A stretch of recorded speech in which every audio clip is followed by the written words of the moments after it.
This is the brief on Article 160, Quasi Recidivism. So what exactly is quasi recidivism? Well, think of it as the law's answer for what happens when someone commits a new felony while they're already serving a sentence for a previous one. It's all about how the penalties get way more serious. First, let's look at the elements. For this to kick in, an offender has to have already been convicted by a final judgment. Then, while serving that sentence, or even just before starting it, they commit a new felony. Now, here's a key detail. That first crime didn't have to be a felony, but the second one, it absolutely must be. Second, this is classified as a special aggravating circumstance, and that word special is a really big deal. See, unlike ordinary aggravating factors, this one can't be offset or canceled out by any mitigating circumstances. The penalty just hits harder, and there's no legal math to reduce it. Finally, what about pardons? Is there any way out? Article 160 does allow for eligibility, but, and this is a huge but, there's one major exception. If the offender is legally considered a habitual criminal, that door is shut. No pardon. So, quasi-recidivism guarantees that if you break the law while already serving time, the system removes your safety net. All right, today we're going to talk about a really interesting and frankly powerful legal rule from the Philippines. It's called quasi recidivism. And yeah, it sounds a little complicated, but it really all boils down to one single high-stakes question. So let's think about this for a second. Picture someone who is already in prison, already serving out their sentence. But then, while they're still locked up, they go and commit another serious crime. What happens then? You might think, oh, they just add more time, but it is so much more complicated than that. The law has a special name for this and a very, very harsh penalty to go with it. And this is where we get the official term quasi-recidivism.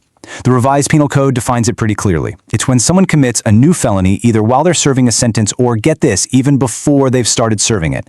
So how does a court actually figure out if this rule applies? Well, there's a specific legal test for that.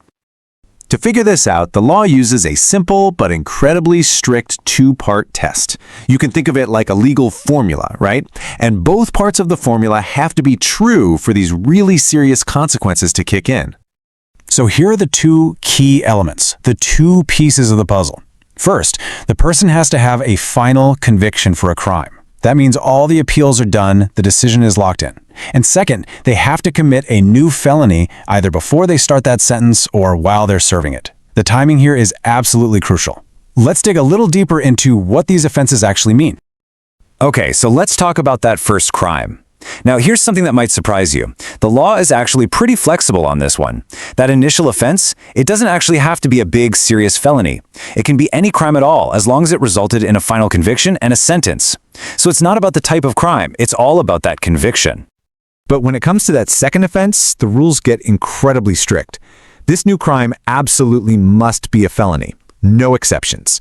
And it makes no difference if this new crime is totally different from the first one, like going from tax evasion to assault.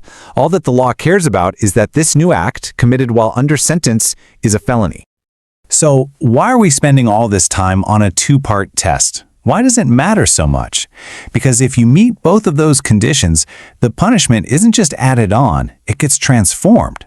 The law applies what you could call a super penalty. And believe me, it is incredibly powerful. And here's the official name for it, a special aggravating circumstance. Now, an aggravating circumstance is just a legal term for something that makes a crime more serious and could lead to a tougher sentence. But that one little word in front, special, well, that changes absolutely everything. Let me show you what I mean. Okay, this slide really lays it all out. With a normal or ordinary aggravating circumstance, you can balance the scales. So let's say an offender does something bad, but then they turn themselves in. That's a mitigating circumstance, and it can lessen the sentence. But quasi-recidivism is special. It cannot be canceled out by anything. It's like a trump card. It automatically forces the judge to apply the maximum possible penalty for that new felony. It's a legal penalty multiplier that you just can't dodge. Wow! So with a penalty that is that severe, that inescapable, you have to wonder, is there any way out of this? Can a person in this situation ever get some form of clemency, like a pardon? So let's just ask that question directly. After getting hit with this super penalty, can a person who's a quasi-recidivist ever actually be pardoned? Well, the answer is yes, but there's a huge exception that you need to know about. So here's how it breaks down. Generally speaking, someone classified as a quasi-recidivist can be considered for a pardon, but only after they've served their minimum sentence. But, and this is a really big but, if that person is also considered a habitual criminal, which is a whole separate legal status for someone with a history of repeat offenses, then the possibility of a pardon is completely gone. For them, that door is slammed shut permanently. You know, when you step back and look at how this whole rule is put together, you start to see the philosophy behind it. Committing a new felony while you're already under sentence isn't just viewed as one more mistake. The law sees it as a profound act of defiance, a direct challenge to the authority of the justice system and its entire goal of rehabilitation. And all of this leaves us with a really fundamental question, doesn't it? Is this powerful legal tool a just and necessary deterrent to keep order and respect for the law? Or, because it's so severe, does it become a kind of inescapable trap that completely closes the door on any real second chances? It's a tough balancing act between punishment and reform. Thanks for tuning in. Welcome back to the deep dive. I have to be honest with you, and with everyone listening. When I first looked at the stack of documents we have on the table today, I felt a little bead of cold sweat go down my back. Yeah. It looks heavy. We've got legal syllabi, stacks of case law, photocopies of the revised penal code. It looks like a kind of homework you procrastinate on until 4 in the morning. It definitely has that late night in the law library aesthetic, doesn't it? It really does. But you know me.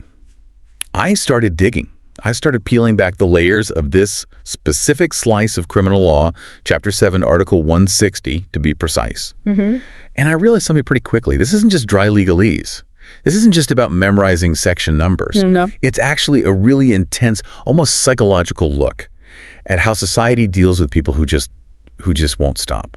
That is a perfect way to frame it. It looks like a rule book, but it's actually a philosophy of punishment. We're talking about a very specific concept today. Quasi recidivism. Exactly. Quasi recidivism. It sounds so serious. It sounds like a medical condition you really don't want to be diagnosed with. I'm sorry, sir, you have stage 4 quasi-recidivism. In a way, it's worse than a medical diagnosis because there's no pill for it, and the side effects involve a lot of time behind bars. So let's set the stage for the listener.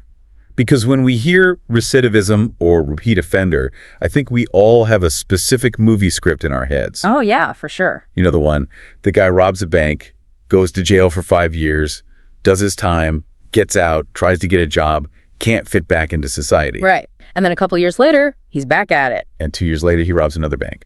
That's the classic story, right? Right. That's the narrative we see in films, on the news, in sociology textbooks. And that is what the law generally calls recidivism or reiteration. Oh, okay. It's a failure to reform over time.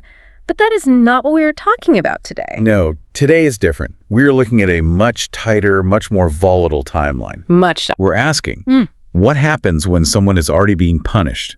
They are literally in the system, maybe wearing the orange jumpsuit, or maybe just standing before the judge getting their sentence read.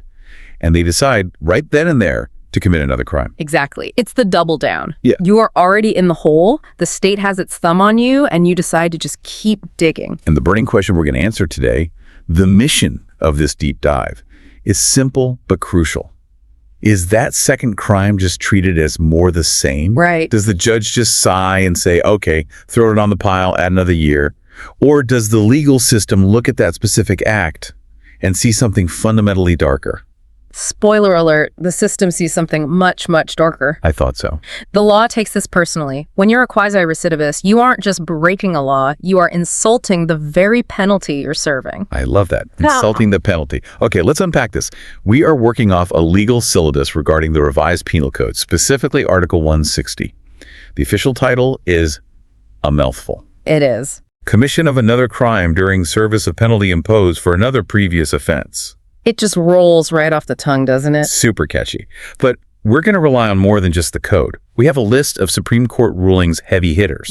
These aren't just names. These are stories of real people who tested this law and found out exactly where the electric fence was. And that's why case law is so important. The code gives us the skeleton, but the cases, they give us the flesh and blood. They show us how the theory works when real human beings make really bad decisions. So our goals are clear. We need to define exactly what a quasi-recidivist is. Right. We need to distinguish it from other types of repeat offenders. And then, and this is the part that blew my mind, we need to talk about the math of sentencing. Because apparently when you fall into this bucket, the calculator breaks. The calculator doesn't break. It just loses the subtract button. Oh, wow. The normal rules of mercy and leniency, they essentially evaporate. That is terrifying. Okay, let's jump in. Let's start with the definition. Let's look at the who and the when, Article 160. Walk us through the basic scenario. Okay, so the basic scenario is actually quite strict when it comes to the timeline.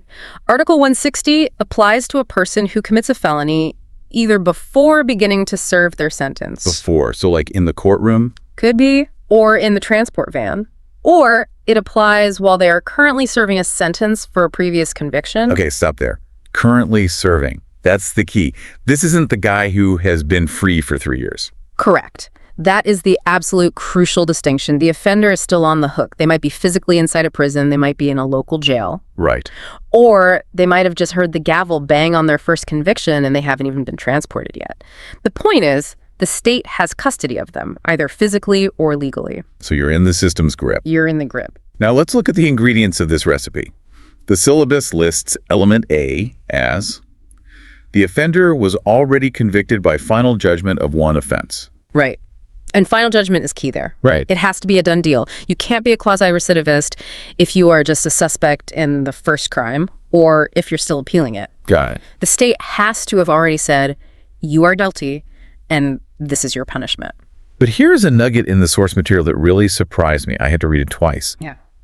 There are these case citations that highlight a massive twist regarding that first crime. Ah, yes. This is where people get tripped up. The twist is, the first crime does not need to be a felony. Correct. Wait, hold on. I want to really stress this because it seems so counterintuitive.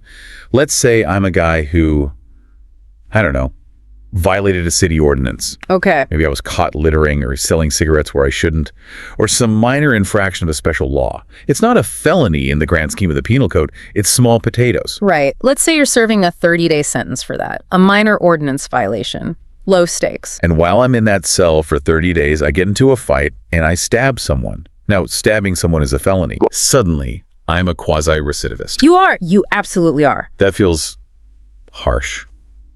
I mean, I wasn't in there for being some hardened criminal. I was in there for littering. Why does the law treat me like a career criminal just because the first offense was so minor? This is where we have to get into the head of the lawmaker. It's not about comparing the two crimes. Okay. It's about the authority you are under. The idea is that once you are convicted, even for a minor offense, you have been formally placed under the correction of the state. The state is saying, okay, you broke a rule. We are putting you in a timeout. We are trying to correct you. So I'm in the correction zone. Exactly. You are in the correction zone. Now, if you, while standing in that correction zone, turn around and commit a felony, a serious crime, what does that say about you? It says I don't care about the correction zone. It says you have a total disregard for the authority that is currently holding you. It implies a level of dangerousness or perversity that is higher than a standard citizen. It doesn't matter that you came in for littering. It matters that you escalated to violence while the state was holding your hand. That's a really powerful perspective. It's not about the what, it's about the where and the when. You're effectively slapping the face of the justice system while it's trying to correct you. A bit of an aggressive correction, but yes, that's the idea. Okay, so element A is the first conviction, which can be minor. Now let's look at element B, the new crime. The syllabus is very specific here too. Yes, this is the flip side. While the first crime can be a minor offense or an ordinance violation, the new crime, the one that triggers Article 160, must be a felony. So let's go back to my hypothetical. I'm in jail for littering. If I get caught littering again inside the jail. Then you're just annoying. But you aren't a quasi-recidivist. Okay, but if I commit a felony-like homicide, or serious physical injuries, or maybe even a felony drug charge, Then the traps snap shut. the law requires that escalation. Precisely. You are already in the system, and instead of keeping your head down, you commit a grave offense. That indicates that the soft punishment of the first crime isn't working, so the system needs to bring out the heavy artillery. It's almost like blowing a second chance before you've even finished paying for the first mistake, and doing it in a spectacular fashion. That's a good way to put it. Now, this leads us to the second major topic, and this is where the storytelling really comes in. I think a lot of people assume that recidivism implies a pattern. Right. You know, a thief steals again, a violent person hits someone again. We call it a modus operandi, right? We look for patterns. That's human nature. But does Article 160 require that connection? Do the crimes have to match? This is where we need to talk about a classic case. This is the definitive answer to your question. Okay. So picture this. You have a man, Antonio Yabut. He is already a prisoner. He is serving time for the crime of homicide. So he's already established himself as someone capable of taking a life. He's in Bilibid prison. Not exactly a vacation spot. Not at all. It's hot, it's crowded, tensions are always high. Now, while serving this sentence for homicide, Yabut gets into a confrontation with another prisoner. Okay. Things escalate. Yabut takes a weapon and kills the other prisoner. So homicide while serving time for homicide. Exactly. Now, in this case, the crimes happen to be the same nature, violence and violence.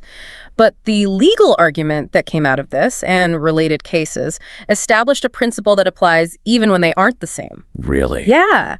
The defense often tries to argue that a person has a specific character or habit, but the court established a rule. The second offense need not be of the same character as the former offense. Wait, so let's flip that scenario. Let's say Yabut was in prison for estafa. Fraud. Okay, so white-collar guy. He's a white-collar guy. He scams some people. He's in Bilibid. And then he kills someone. He is still a quasi-recidivist. But those are two completely different worlds. One is a crime against property or trust. The other is a crime against a person. The law does not care. And this is what these rulings clarify. The defense might say, Your Honor, he's not a violent man by nature. He's a fraudster who just had a bad day. And the court says, it doesn't matter. Why? Why wouldn't it matter? Wouldn't it make more sense to punish people for having a specific habit? Well, there are other laws for habitual delinquency. That's a different statute. But remember the mission of Article 160. Okay. It isn't punishing a psychological habit. It's punishing the rebellion against the penalty. There's that phrase again. Rebellion against the penalty. Think about it. Whether you were incarcerated for writing bad checks or for armed robbery, your status is the same. You are a prisoner. You are subject to the rules of the penal system. Right. If you commit a felony, any felony, you are violating the terms of your existence as a prisoner. Right. The law doesn't care if you're switching genres, so to speak. It cares that you are breaking the law while the law is trying to fix you. That is a really powerful distinction. It takes the focus off the criminal's psychology and puts it squarely on the criminal's legal status. Exactly. The syllabus mentions that the second offense need not be embraced in the same title of the code. Right. The code is divided into titles. Title 8 is crimes against persons. Title 10 is crimes against property, and so on. Yes. And this rule reinforces the point. You can jump from Title 1 to Title 10. You can go from a crime against chastity to a crime against public order. It does not matter. So the common thread isn't the crime. No. The unifying factor isn't the type of crime. It is the timing during service of penalty and the severity that it is a felony. So we've established that this is a broad net. If you are serving a sentence and you commit a felony, any felony, you are caught in this Article 160 trap.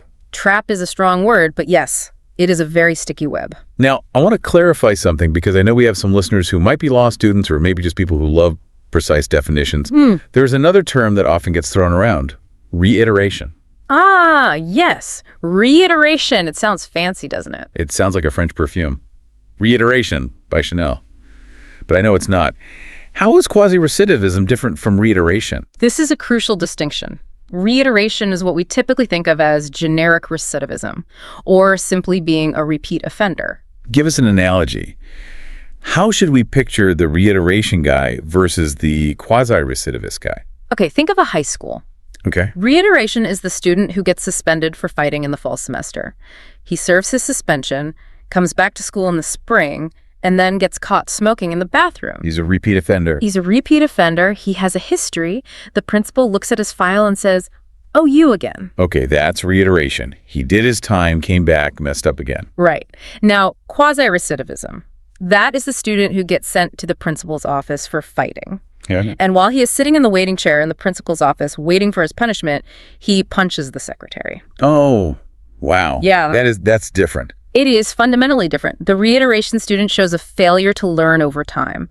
The quasi-recidivist shows an immediate, violent disrespect for the authority right in front of his face. The audacity is on another level. Exactly. Quasi-recidivism implies a disregard for the immediate authority of the correction system. You aren't just a guy who has a criminal record. You are a guy who is currently being punished and chooses to offend again. That analogy really clears it up. It's the immediacy, it's the location, it's the while in the chair factor. And that explains why the law treats them so differently. The principal's office puncher is clearly a bigger threat to the order of the school than the kid who smokes in the bathroom 6 months later. So we've defined the who, the what, and the where. Now we need to talk about the so what. The consequences. And this is the part of the deep dive where we need to get our calculators out, or maybe throw them away based on what you said earlier. The sentencing mathematics. This is where real lives are measured in years. The syllabus identifies quasi-recidivism as a special aggravating circumstance. Now, I know what aggravating means. It makes it worse. But what does special mean in this context? To understand special, we first have to understand the normal way sentencing works. Usually, it's a balancing act. We call it offsetting. Okay, walk us through the scale. Imagine a scale of justice. On the left side, you have aggravating circumstances. Maybe you committed the crime at night to hide your identity. Maybe you used a superior weapon. Okay. These things add weight to the penalty. So, bad stuff on the left. On the right side, you have mitigating circumstances. Maybe you surrendered voluntarily. Maybe you pleaded guilty immediately. Maybe you acted upon an impulse so powerful it produced passion and obfuscation. These things take weight off. And usually, in a standard case, these cancel each other out. Exactly. If you have one aggravating circumstance and one mitigating circumstance, they offset. The scale balances and you get a medium penalty. If you have 2 mitigating and 0 aggravating, you get a much lower penalty. It's a math equation. But we are talking about a special aggravating circumstance. And that word special is the nuclear option? These case citations, they sound like warning bells. What is the hard truth in these rulings? The hard truth is that quasi-recidivism cannot be offset by ordinary mitigating circumstances. Whoa, so the scale, it just stops working. The scale is rigged. If you are a quasi-recidivist, it doesn't matter how many mitigating factors you have on the other side. It doesn't matter at all. It doesn't. The aggravating circumstance of quasi-recidivism stands alone and dominant. Let's put numbers on this because I think that's the only way to really feel the weight of it. Let's create a hypothetical guy. Let's call him Gary. Poor Gary. What did Gary do? Gary is serving a sentence for a minor crime. While in jail, he commits homicide. Now, under the revised penal code, homicide has a specific penalty range. Let's say, just for the sake of discussion, the standard penalty is reclusion temporal, which is roughly 12 years and 1 day to 20 years. Okay, so the range is roughly 12 to 20, a big range. Now, in a normal universe, let's say Gary feels terrible. He drops the weapon, he runs to the guards, he confesses everything, he pleads guilty. Okay. In a normal case, what happens to that 12 to 20 year range? In a normal case, those are powerful mitigating circumstances. Voluntary surrender and plea of guilt. The judge would look at that and say, Gary, you saved us a lot of trouble. The judge would likely lower the penalty to the minimum period, so Gary might get sentenced to the bottom of that bracket, maybe 12 years. 12 years? Or, depending on the indeterminate sentence law, he could even get lowered to the next degree down. He could be looking at 6 to 10 years, depending on how the math shakes out. So in the normal universe, Gary's confession saves him maybe 5 to 10 years of his life? Easily. It's a huge deal. Now, let's enter the Article 160 universe. Gary is a quasi-recidivist. He commits the homicide while serving time. He still surrenders. He still confesses. He still pleads guilty. All the same good acts. Does he get the 12 years? No. Does he get the 14 years? The middle ground? No. What does he get? Article 160 dictates that the maximum period of the penalty prescribed by law shall be imposed. Shall be imposed. Not maybe, shall be. Yeah. Gary gets the full 20 years. 20 years. Yeah. Even though he confessed. The confession is legally irrelevant for the purpose of lowering the penalty bracket. The special nature of quasi-recidivism blocks the mitigation. It acts as a firewall. So the judge can't even consider it. The judge looks at the confession and says, "That's nice, Gary, but you are a quasi-recidivist. My hands are tied. Maximum penalty." That is absolutely brutal. The difference between 12 years and 20 years is, that's a lifetime. That's missing your kid's childhood. That's missing your parents getting old. It is, and that is exactly the message the Supreme Court sends. They affirmed that you cannot use a plea of guilt to soften the blow of Article 160. It feels like a zero-tolerance policy on steroids. It is, and it goes back to that concept of status. The law views this status violating the sanctity of the penalty as so egregious that it overrides the usual mercy the court can show. I could see why a defense lawyer would be sweating bullets if their client falls into this bucket. Oh, yeah.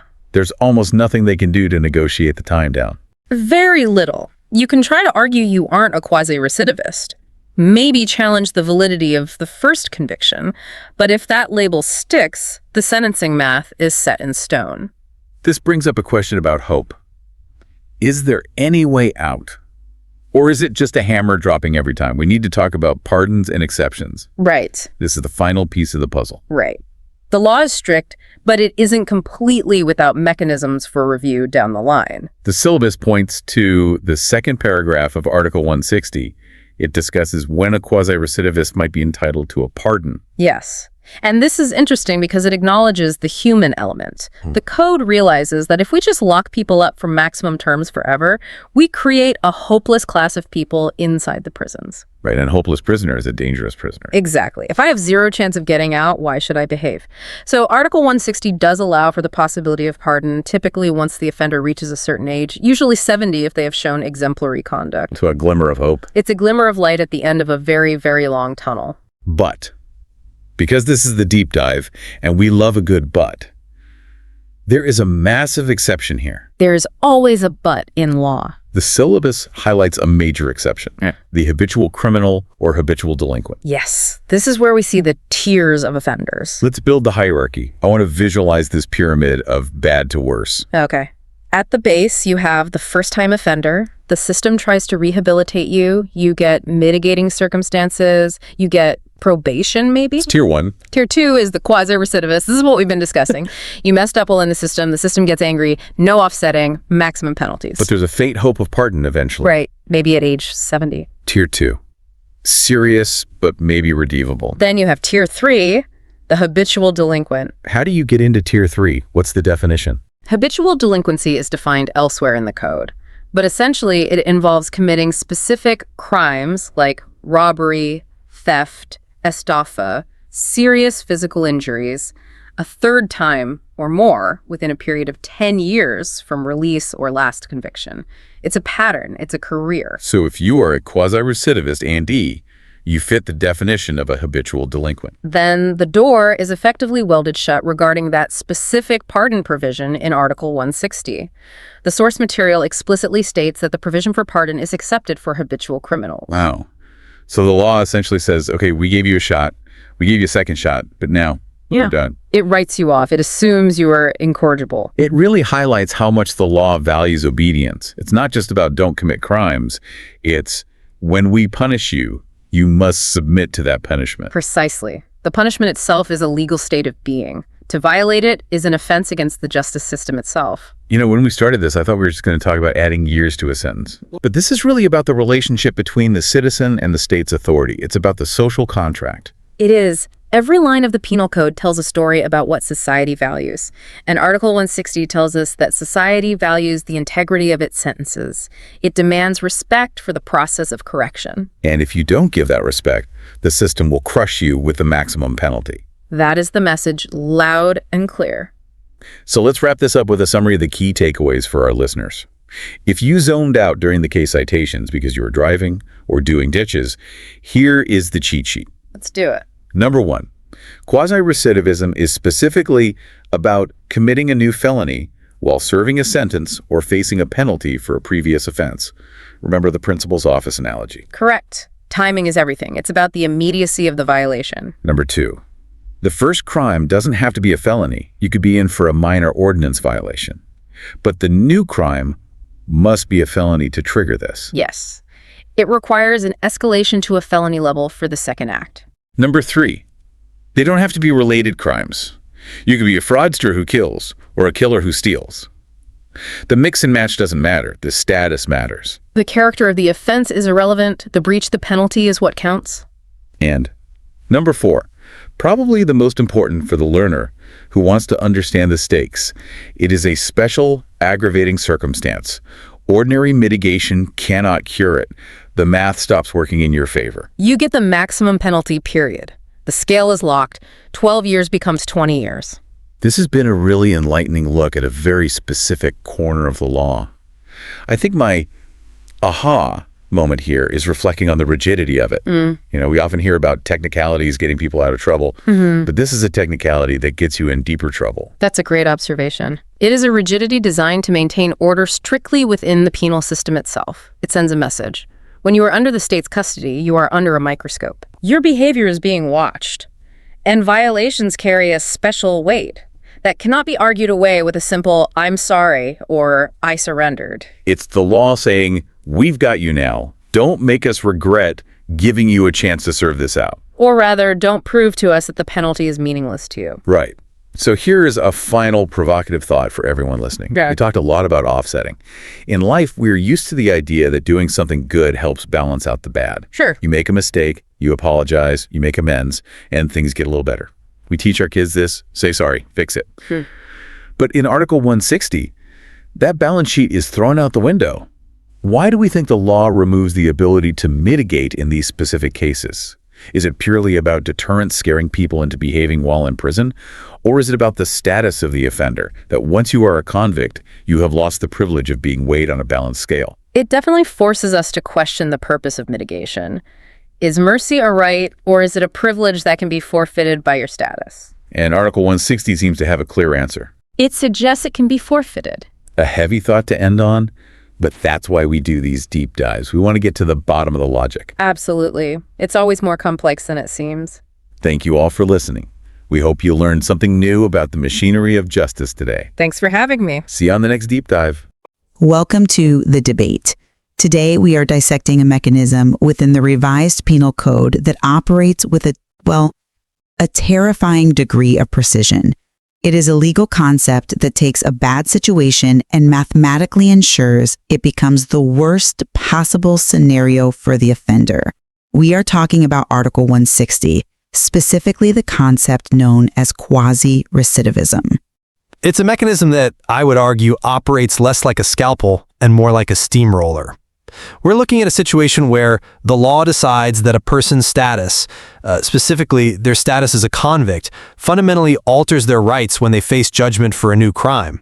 It essentially creates a tiered system of justice where, context is just stripped away. I think that's a bit of a dramatic opening, but let's ground this for the listener first. We need to be very clear about the scenario defined in Chapter 7 of the source material. We're talking about an individual who has already been convicted by final judgment of one offense. That's the baseline.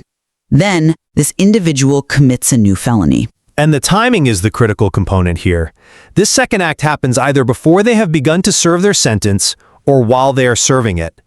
You're essentially trapped in the system's gravity well when you mess up the second time. Correct. And that's where the controversy lies. The central question we need to wrestle with is the rigidity of this statute. Article 160 classifies this specific type of reoffending as a special aggravating circumstance. Now, for those listening who might not be deep into criminal law theory, that word special is doing a lot of heavy lifting. It means this circumstance cannot be offset by any mitigating factors. Which is the crux of the problem. The question is this absolute inflexibility necessary for maintaining order in our penal institutions? Or is it a dangerously blunt instrument that ignores the nuance of human behavior? Because when you strip away mitigation, you effectively strip away the human context of the crime. I take the position that Article 160 is a vital structural safeguard.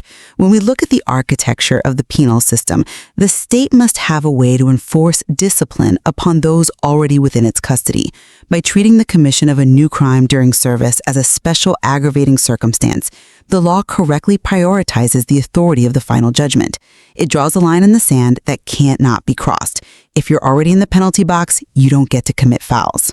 And I come at it from a different way. I argue that the application of Article 160 is overly mechanical.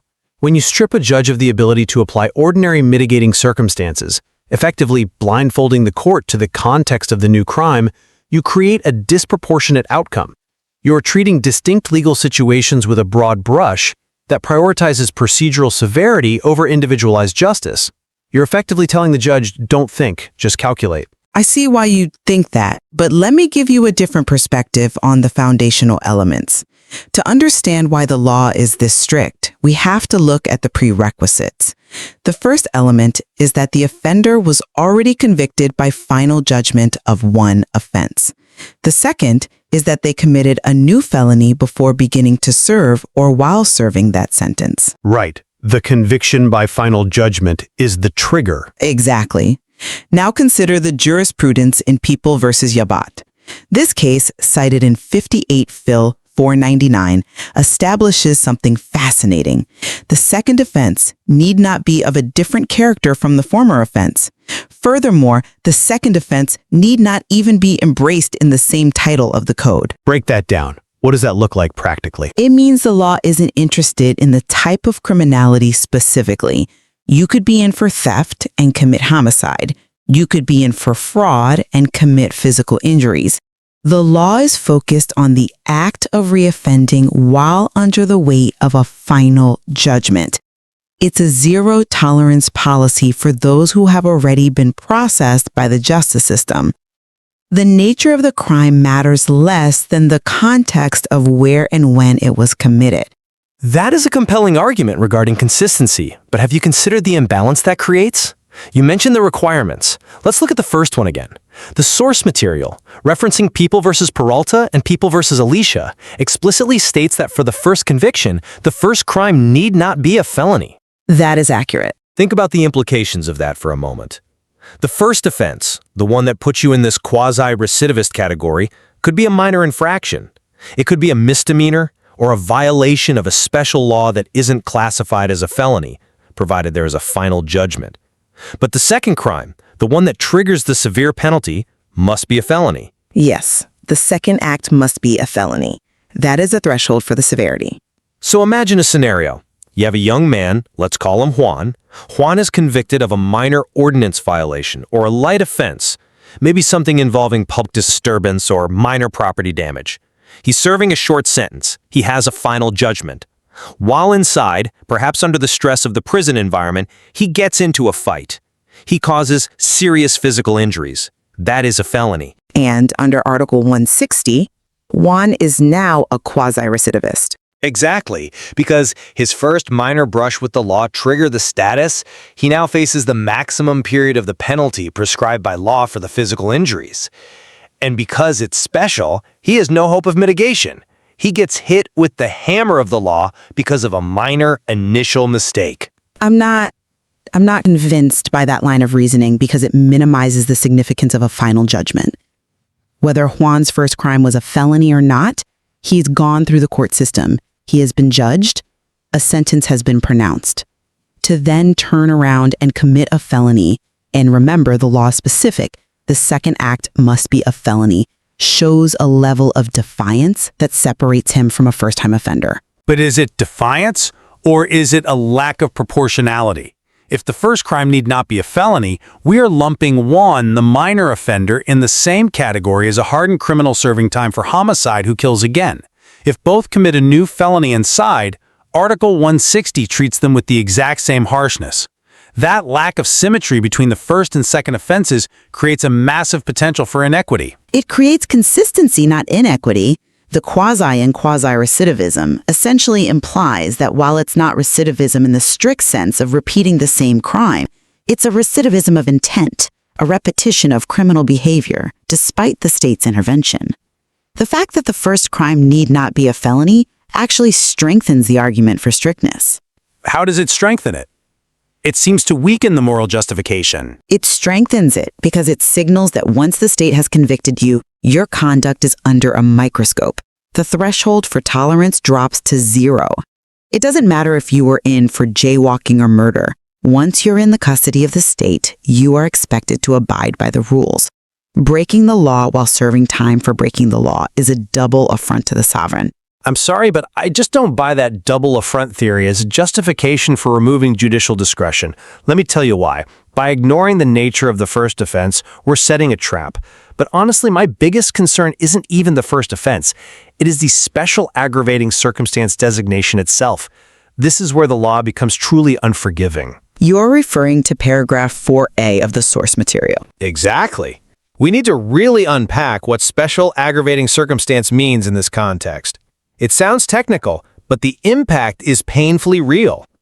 Citing People v. Paredes and People v. Bautista, the material establishes that this circumstance cannot be offset by ordinary mitigating circumstances. Which is the intended design. It's not a bug. But consider the practical reality. In a standard criminal case, let's say a guy on the street gets into a fight and injures someone. If he realizes his mistake, drives the victim to the hospital, surrenders voluntarily to the police, and pleads guilty at the first hearing, what happens? The court grants him a concession. The penalty is lowered because of voluntary surrender and plea of guilt. Right. We lower the penalty because we value those human elements. We value contrition. We want to encourage people to stop escalating the situation. Under Article 160, if you are a quasi-recidivist, those values are discarded. You could surrender voluntarily immediately after the new felony in the prison yard. You could plead guilty at the first opportunity. It does not matter. The penalty cannot be lowered. The judge has to ignore your contrition. That represents a feature of the system specifically designed for the prison context. I would frame it differently. When a person is already serving a sentence or waiting to serve, they are in a unique position. They are already in the custody of the law. If we allowed ordinary mitigating circumstances to offset quasi-recidivism, we would be opening the door for manipulation. Manipulation? How do you manipulate a confession? Easily. Imagine a prisoner who wants to settle a score with another inmate. It's a calculated move. If they knew they could commit a felony, say inflicting injuries, and then immediately surrender or plead guilty to offset the aggravating circumstance, they might calculate that the additional penalty is negligible. They might game the system. They might think, I'll serve an extra 6 months, but it's worth it to hurt this guy. That sounds a bit like a Hollywood movie plot, but I suppose the risk is there. It's prison reality. By making quasi-recidivism a special aggravating circumstance that cannot be offset, the law tells the inmate, if you do this, you will face the maximum. No discounts, no plea bargains regarding the severity. The full weight of the law will fall on you. It removes the calculation from the criminal act. It ensures the deterrent is absolute. That is a very utilitarian view. You are effectively sacrificing the individual's right to equitable treatment for the sake of institutional deterrence. It makes the sentencing robotic. The judge sees quasi-recidivism and their hands are tied. They cannot look at the accused and say, I see you surrendered. I see you are trying to make amends. The law forces the judge to be blind to that contrition. In People v. Bautista, the court had to uphold this inability to offset. It suggests that once you are in the system, you lose a part of your humanity, specifically the capacity for your positive post-crime actions to matter. They don't lose their humanity, they lose the presumption of leniency. And we must be precise about the boundaries of this law. It is distinct from other forms of repeat offenses, which justifies the special classification. You can't mix this up with standard recidivism. You're referring to the distinction from reiteration. Yes. People v. Layson, 30 SCRA 93. This case is pivotal because it distinguishes quasi-recidivism from reiteration. The key difference is timing. Explain that for the listeners. What is reiteration? Reiteration generally applies when an offender has served their time, is released back into society, and then commits another crime. They are a repeat offender, yes? But quasi-recidivism is specific. It happens before beginning to serve sentence or while serving same. I agree the distinction exists on paper. One is out, one is in. But does the timing justify the severity? Why is the guy inside treated so much worse than the guy who gets out and offends again? I believe it does justify it. When a person is serving a sentence, they are the direct responsibility of the state. A crime committed during service is an attack on the very institution of justice that is holding them. It is an act of rebellion within the penal system itself. That is fundamentally different from someone who is released and slips back into old habits. Rebellion feels like a strong word for what might be a survival instinct. It is rebellion against the judgment, the proximity to the judgment. The fact that the ink is barely dry or the cell door is still locked is why Article 160 imposes a special aggravating circumstance rather than a generic one. The state is saying, we have you in our hands and you still refuse to comply. That's an interesting point, though I would frame it differently. The proximity you speak of, being in prison, also means the environment is more volatile. Prisons are harsh, dangerous places. A person might commit a felony inside, not out of rebellion, but out of necessity. Necessity is a justifying circumstance, not a mitigating one. If it's truly self-defense, they can be acquitted. But that's the trap. Self-defense is hard to prove in a prison riot. What if the defense is incomplete? What if there was provocation? Those are usually mitigating factors. But under Article 160, if they commit that felony and can't fully prove self-defense, they are hammered with the maximum penalty. They are unable to use mitigation to explain why it happened. The timing locks the judge into a maximum penalty mindset, whereas reiteration allows for a different, more flexible judicial calculus. The law does not ignore the possibility of valid defenses. If you're innocent, you're innocent. But we're talking about guilt here. And if you think the law is completely without mercy, you are overlooking a critical component of the source material. The law isn't a sealed room. There is a door. I assume you are pointing toward the provision on pardon. Precisely. Paragraph 5 of Article 160. It states clearly that a quasi-recidivist is entitled to pardon. I admit that is the one exit valve in the text, but let's be honest about that is. It proves that the legislative design is not sadistic. It recognizes that while the judicial system must remain rigid to maintain order and authority, the executive branch retains the power of clemency. If a case truly involves the survival inequity scenarios you're worried about, if Juan really was just defending himself but couldn't prove it, the pardon power exists to correct that. So the strategy is punish first, ask for mercy later. The strategy is the court does its job, applying the law strictly, and the executive does its job, applying mercy where appropriate. Separation of powers. I view that provision slightly differently.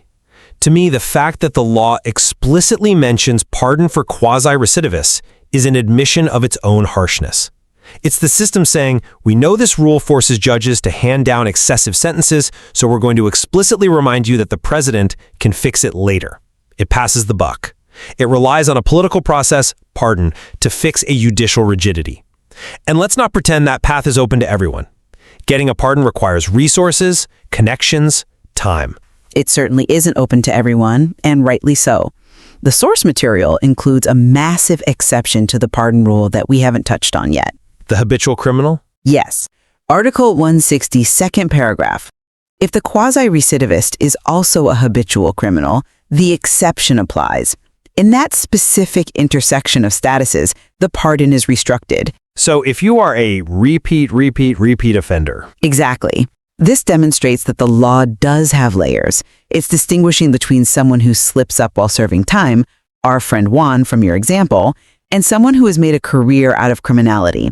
It rebuts your argument that the law lumps everyone together. It clearly separates the habitual criminal from the mere quasi-recidivist. The habitual criminal doesn't even get the hope of that pardon clause unless specific conditions are met. But that is a separation of degrees of severity, not a separation of equity. It just means the habitual criminal is in an even worse position. It doesn't solve the problem for the non-habitual quasi-recidivist who is still barred from using mitigating circumstances in court. The habitual criminal exception just adds another lock to the door. It doesn't open it for the people I'm concerned about, the ones who might deserve leniency but can't get it from the judge. Well, we are approaching the end of our time, so we should crystallize our positions on this unforgiving statute. I think it's clear where we stand. From my perspective, Article 160 serves as a necessary structural reinforcement of the penal system. The combination of a final judgment, regardless of whether the first crime was a felony, and the commission of a new felony during service creates a unique legal status. By designating this as a special aggravating circumstance that cannot be diluted by ordinary mitigation, the law ensures that the penalty is fully felt. It upholds the sanctity of the final judgment and deters chaos within our penal institutions.